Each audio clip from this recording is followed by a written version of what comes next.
First and foremost, yes, we're jumping right into it. First and foremost, have you done something for you this week? At least just one, and not like just, eating your favorite meal or something. Just wholeheartedly put yourself first. I mean, guys, today is going to be a very serious episode and very quick, very on the go, because I was just so inspired. People have been messaging me about the last episode, and I'm like, really? So I'm inspired. I just want to share the love of this podcast, love unconditioned. And I'm just like, so let's make a bet. Maybe by the end of this cup of tea, we end the episode. We wrap it up. Yeah.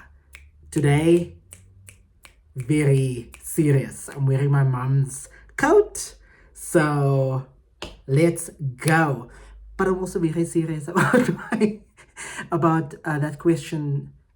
What have you done? And I hate it when people are like, oh, me time is just for the young kids, or me time is for people who don't have responsibilities. Honey, life will pass you by if you don't have me time. Me time, making your time for yourself, prioritizing you and your mental health and your wellness.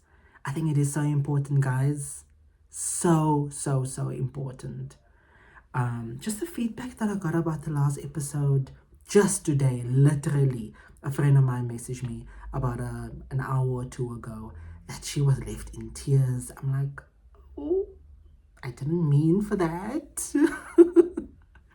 But it is just so heartwarming, and sometimes we can get into so like technical bits, and but no, guys, I think it's almost like the more and more I talk about it, the more and more we make space for these conversations of self-worth and self-esteem and making time for yourself.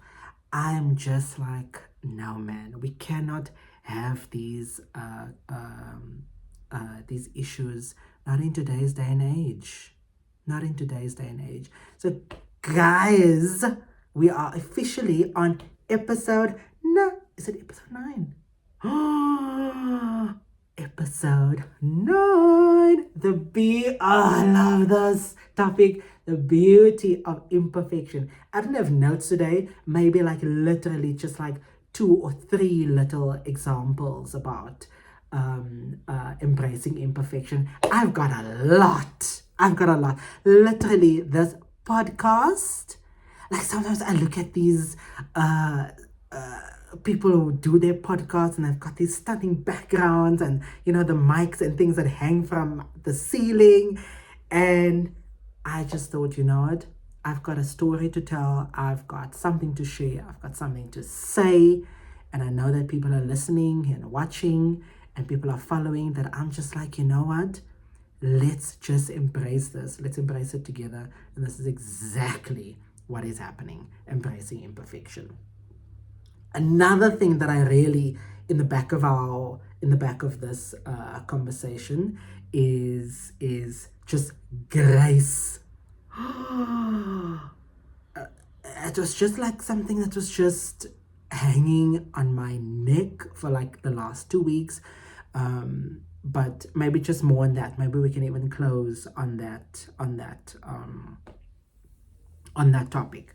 But the beauty of imperfection, I know that there's a lot of books on this, there's a lot of conversations, possibly even podcasts on it, but I think the beauty of imperfection is that there's something where there's an opportunity that lies on the other side.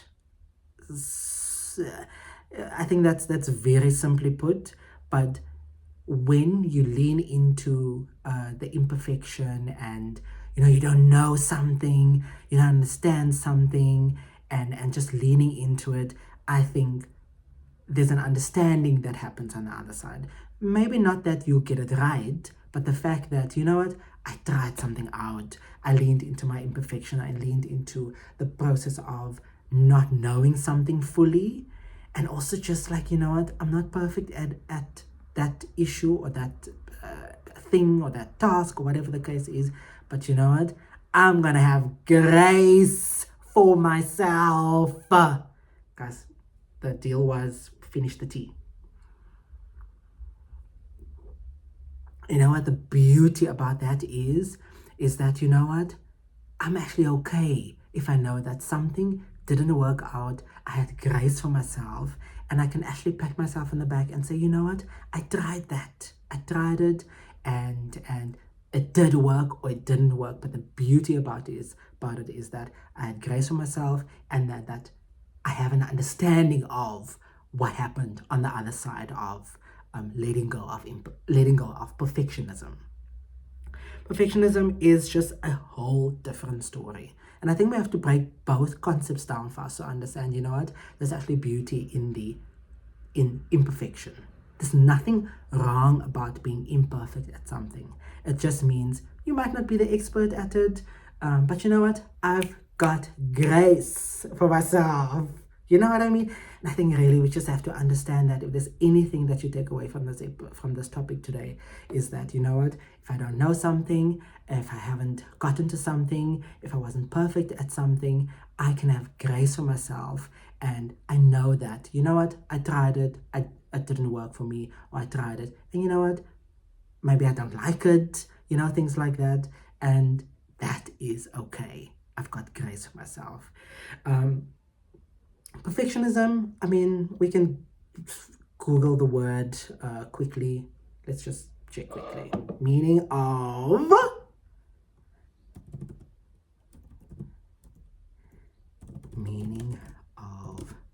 perfectionism. And while this thing like brings up meaning of perfectionism, and while this thing is like bringing this thing up, perfectionism can hold you back, guys, on something. Literally, not the job that I'm currently in, but the one before. Oh, when they hired me. Don't know if my previous managers are listening to this or watching. But I thought that the job that I applied for was sort of like not necessarily out of my league, but I might not have met certain criteria for the job. And like when the HR person phoned me to say that I got the job, I'm like, are you sure? Are you sure? Sure? I almost like asked him, I can't remember if I asked him to send me the job spec again. Just to really, you know, like, do I really qualify for this job? But you know what? What the heck? I applied for it nonetheless. You know what I mean? And I always tell friends who are in the job market, look, I mean, we can be delusional and apply for CEO roles. If you want to do that, I'm not going to hold you back. Do you be as delusional as you want? I encourage that. But if there are things that you want to experience, and you know what, I might not again be in the perfect set of criteria, or I meet all 150 of this aspects for this role, and I might not meet all of them again, i.e. not perfect.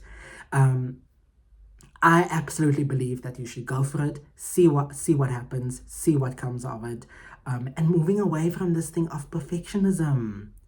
You know, I see a lot of people that, you know, they want to make sure that they look okay. I wish I had PJs on today to like really just let things go. And I was just like, you know what? I don't care if I look perfect. I was just inspired to do this topic and theme today of, you know what?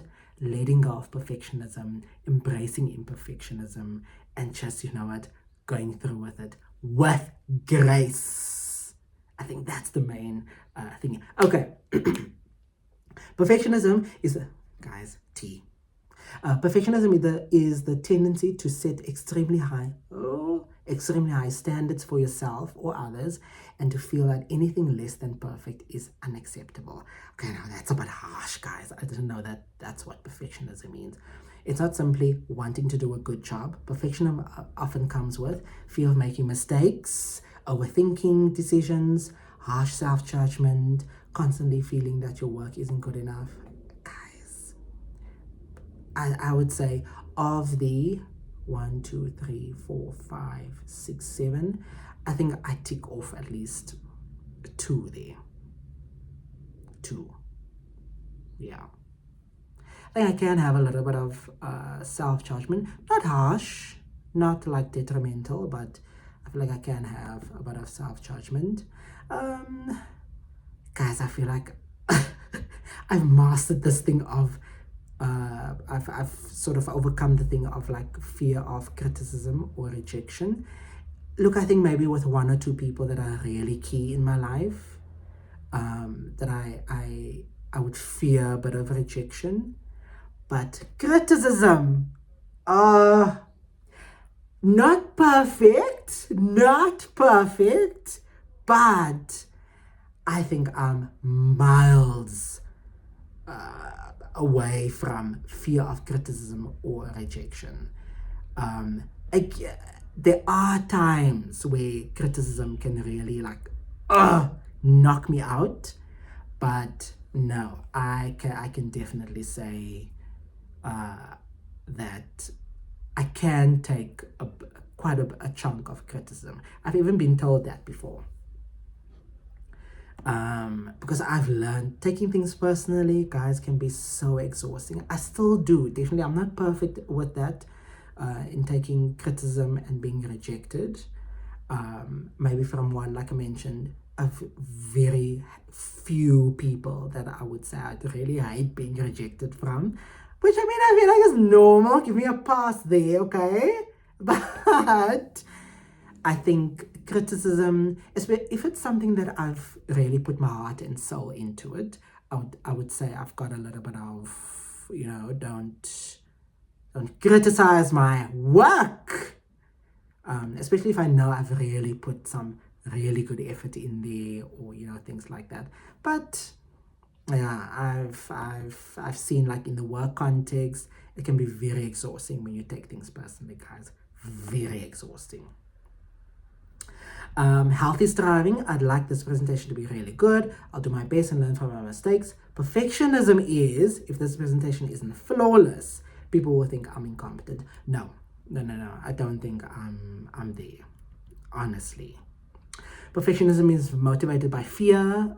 Mistakes feel like failures. I've been there. I can definitely say that I've been there heavily in the past.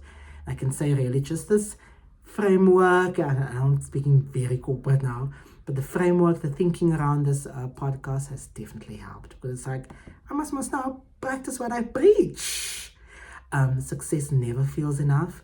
I think I've had a good couple of moments where I can say, you know what, that was a success. I can definitely, guys, like when I think back to things that I was involved in back in the day, maybe one or two things that I think I still am heavily involved in. I'm the decision maker on it, like my personal life. And I can actually say, you know what, I did well. Maybe not perfect or 100%, but you know what? This looks good. This piece of work, this design that I made, or this food that I made. You know what? Nice. Well done. Rigid standards? No, not me. Often delays or avoids finishing certain projects. I mean, yeah. I mean, like, that's human, guys. Come on. I'm joking. Fear of disappointing people. Not a whole lot of people, but there I can say it's room for improvement, guys. There I can say it's room for. There I can say, grace. Oh, you have to, guys. You have to bump that up quite strongly. Fear of disappointing people. There are moments where I can say, you know what, like maybe today, a couple of days ago, like last week, there was an interaction with one or two people that was like, might have gotten feedback that this wasn't good enough or whatever the case is. I have the decision there. I'm the gatekeeper, and be like, you know what? Am I gonna take this personal? I think there's three options there. Am I gonna take this thing personal? Yes or no? Am I going to just ignore all the feedback and just water over duck's back, or is there some merit in the feedback? Because I feel like you can't have merit in feedback and still take it personal. It's just going to be very chaotic. So that's I would say that's the three when you are dealing with either fear of disappointment. I know a good couple of people that just don't care, and I admire them.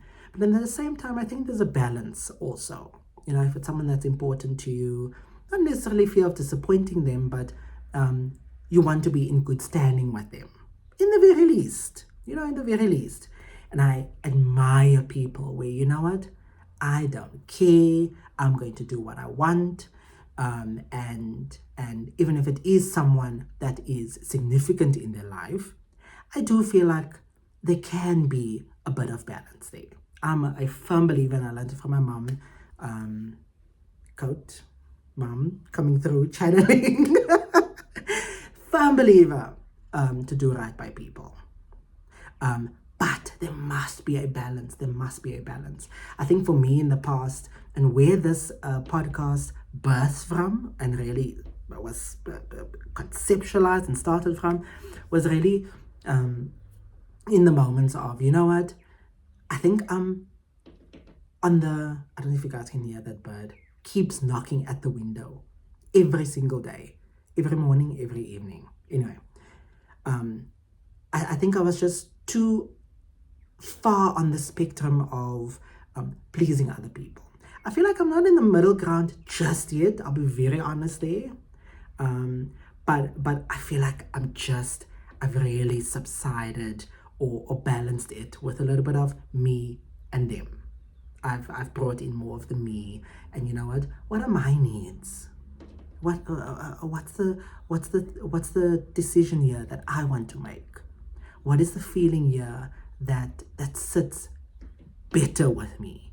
Is it going ahead with tending to this person's needs, or is it the right time? You know what?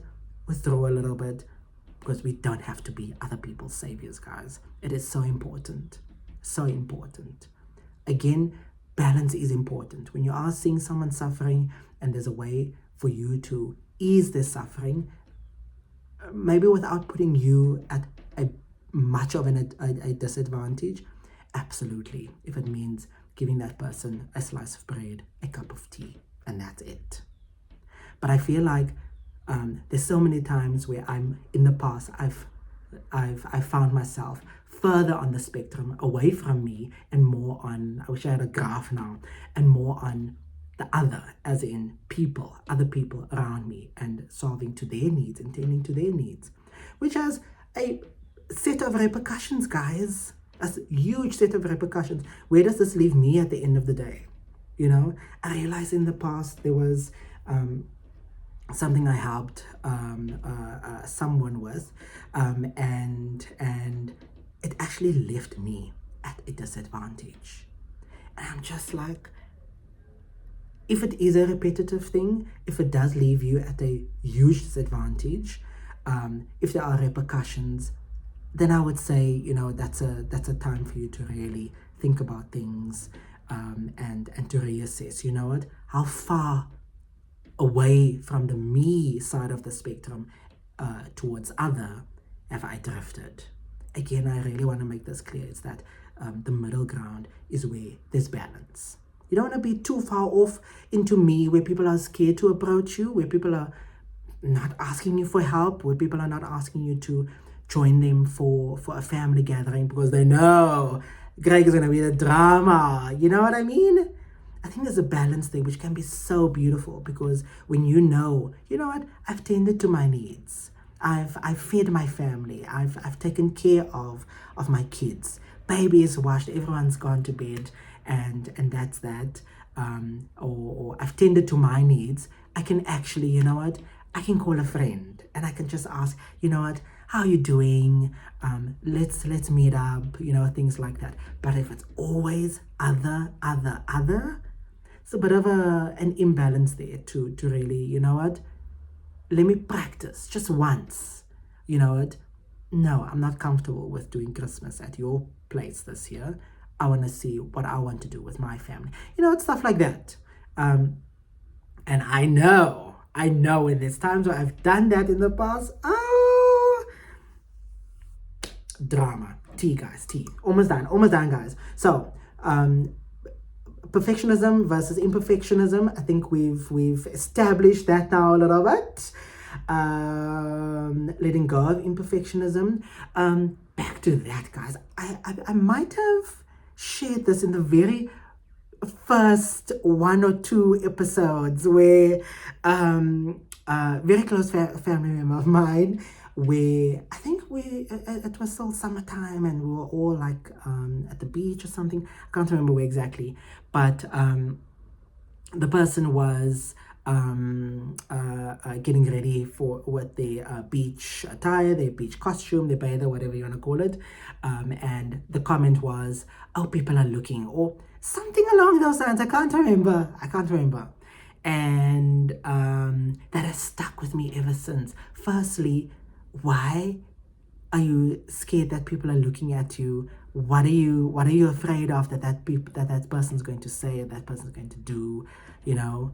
And then secondly, is there a sense of perfectionism that you're holding on to? You know, what happens when you can actually let go and just be like, you know what? I'm gonna let it all hang out, and I'm gonna have the best time at the beach or with my friends or my family. I don't care if this shirt is looking a little bit tighter.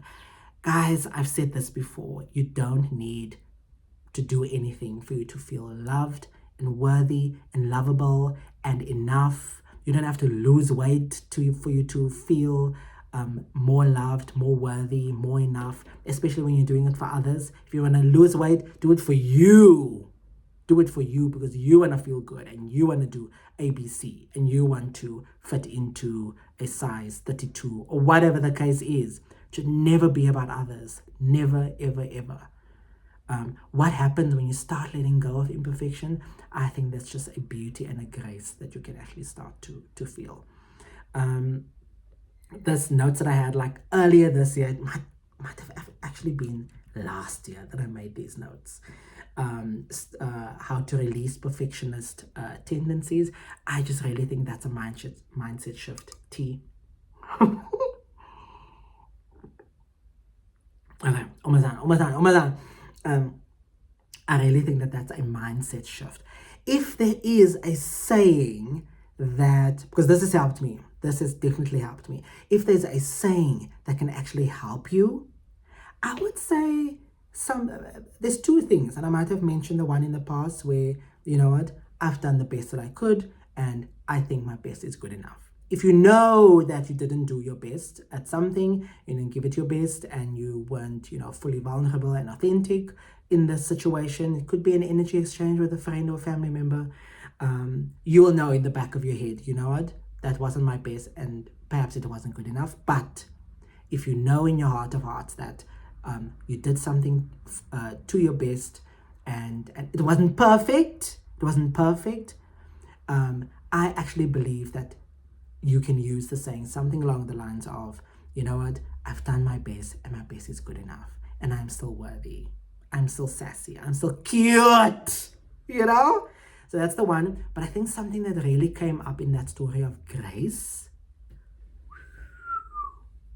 and that's the story that I think I can sort of end off with now. So I was in a work call, maybe, I don't know if it was like 2 weeks ago, maybe more, where there was this discussion, you know, someone didn't do something and they didn't, you know, adhere to that request, whatever the case is. And, you know, it didn't seem like it was well received. And then one person unmuted and said, you know what, I think we need to have grace. I think we need to have grace for one another. And that just, guys, in a corporate space, for me to have heard that, firstly, I felt jealous that I didn't say it, because here I am, love unconditioned and self-love and sassy and being cute. But at the same time, I was like, you know what? That's exactly what we need. Having grace. Firstly, I think having grace for yourself. The fact that you woke up this morning, the fact that you clicked on this link, the fact that you made yourself breakfast this morning, and even if you did, you're still worthy. The fact that you got dressed, if you have kids, the fact that you took care of them, bathed them, did what you needed to. You filled the role of the parent and still you as a human being, and you had to do all of these other things. Guys, have grace for yourself. We want to focus and magnify the one thing that we didn't get to, but all the 125 and a half things that you got to, you don't even want to celebrate that. Beat yourself up for the one thing. Like, I think we're starting to get to where this thing is going, guys. It's like, you know what? On my to-do list, I might have had 25 things that I gotten to, and the 2 things that I didn't get to, I actually think, you know what? I did damn well for myself today. That's the type of grace that you firstly need. Then you can even, dare I say, celebrate. Come on! Guys, I'm on fire today. It's my mom's coat. I promise you. Okay, tea's almost done. But you see, like, where this is going to, guys? I'm just, like, so inspired. What are the things that you haven't celebrated yourself for? And even if you don't even want to celebrate, just the fact that you can have grace for yourself, it's just the most beautiful thing, where you can actually say, you know what? Yes, maybe I didn't do the other 2 things on my list of 98 things that I did actually get to. I actually did okay. I actually did okay. You know what? And I can actually celebrate the fact that I could get to all the other things. So I'm talking like work stuff here and like technical and like to-do lists. But I think generally, if there's stuff that, you know what, in terms of my life that I wanted to have achieved. Girl, if you want to, I've seen people change trajectories and careers at a very late age. Life has never stopped progressing for someone who has changed careers, even if it does mean starting at the bottom. I think the fact that you can actually have the guts and say, you know what, I don't want to do this. I want to go into accounting. That's your thing, do you? But I think there's a beauty, an absolute beauty, and there's a special gift to those who can actually embrace their imperfections.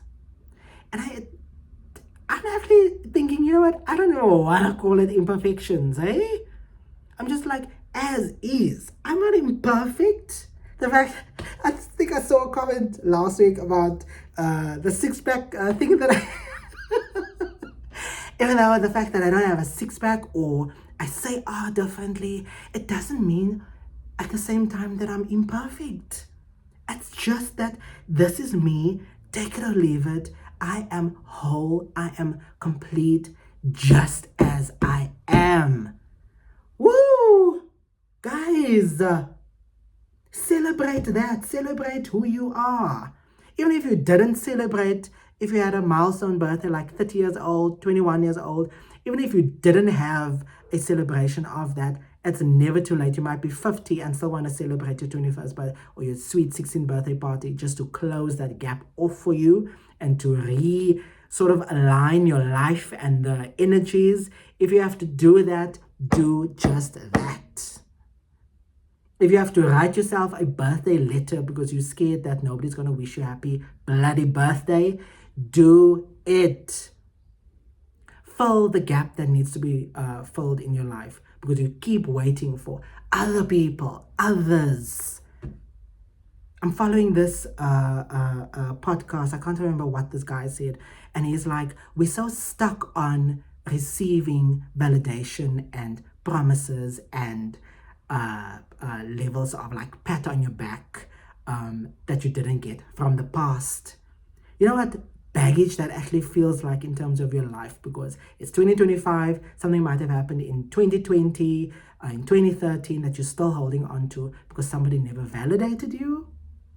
Girl, please. Someone's not.